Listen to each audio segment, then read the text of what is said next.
Hi everyone, it's Steffi from the Novelty Corner. Welcome back to my channel and welcome to day 18 of Vlogmas. Today I'm going to be sharing my favourite adult book covers of books that I read in 2020. These are in no particular order, these are just covers that I really appreciate. This one you guys have seen me talk about before. It is Boy Swallows Universe by Trent Dalton. This is Australian literary fiction, which is not my usual genre. And in fact, this book, probably if it wasn't so pretty, would not still be on my shelf. Not because I didn't enjoy the book, but because it's not a book that I will ever reread. But this cover, guys. How could I get rid of this? It has embossing on the hardback and I just adore the end papers as well. The whole thing is just visually stunning. It is the story of Eli Bell in 1985. He has lost his father, his brother is mute and his mother is a junkie, and it's his life story when his father comes back into his life. Next up we have Crescent City, House of Earth and Blood. Now you might be wondering why this wasn't on my romance shelf. It's because I didn't particularly find it romantic, so I did not put it there. I know I could probably put all of my Sarah J Maas books on my romance shelves, but I don't do that. I do love this cover. I just love the detail in the cover image. I love the red and the gold. I think it's just very eye-catching. I do wish that they had done something on the hardback, but I may have to do that myself at some point. It's been a while since I defaced a book. Maybe I'll make an exception. And also the end papers on this are equally stunning. I think everyone and their mother knows about Sarah J Maas and the Crescent City book, so we'll leave it at that. Okay, the one exception to the books that I read for the first time in 2020 is The Dry by Jane Harper, but that's because I want to talk about all of Jane Harper's books essentially. I just love the covers of them. These are the Australian covers. So there's The Dry and The Lost Man and also The Survivors, which is her new book. I just find them very intriguing. I know they're basically stock photos, but I don't care.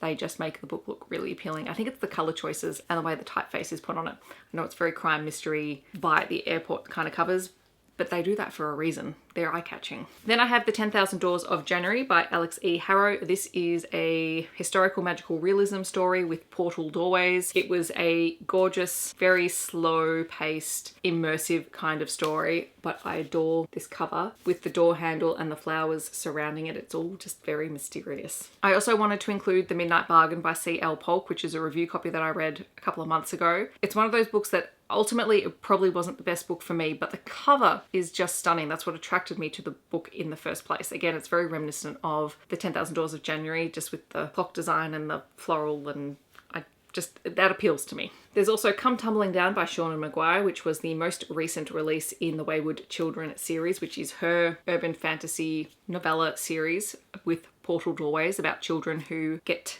taken from our world into worlds that best suit them, and then some of them end up back in our world and they don't know how to adjust. This is the second of Jack and Jill's books, which made me so happy. Jack and Jill are my favourite characters, and they go back to the Maas, and I love this cover because it is just so moody. That's the best word for it. It's moody and it totally suits the story. And then finally, the last book I want to talk about is To My Country by Ben Lawson. You guys have heard me talk about this a bit recently. I couldn't have a favourite covers video without sharing this because it is a gorgeous hardback book. This is a poem that Ben Lawson wrote for the bushfires.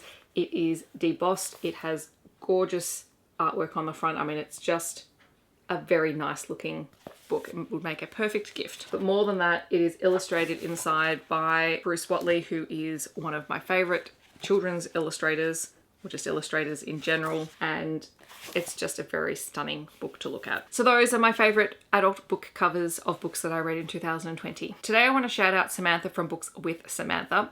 I first found her channel after the great Instagram kombucha debate of 2020 featuring Crystal, Samantha and Brie. Samantha happens to be a big advocate for kombucha, and I started following her on Instagram, and then I found out she had a YouTube channel and I started following her. She does read romances. I know in 2021 she's starting a historical romance book club, so there's information on her channel about that. But she also does regular reading vlogs, and she's most recently started doing car chats, which I haven't seen yet because they're in my watch later list, but I really want to watch them very, very soon. So I will leave her link down below so that you can go and check her out. I hope that wherever you are in the world, you are staying safe and healthy, and I'll see you very soon in my next video. Thanks so much for watching. Bye everyone.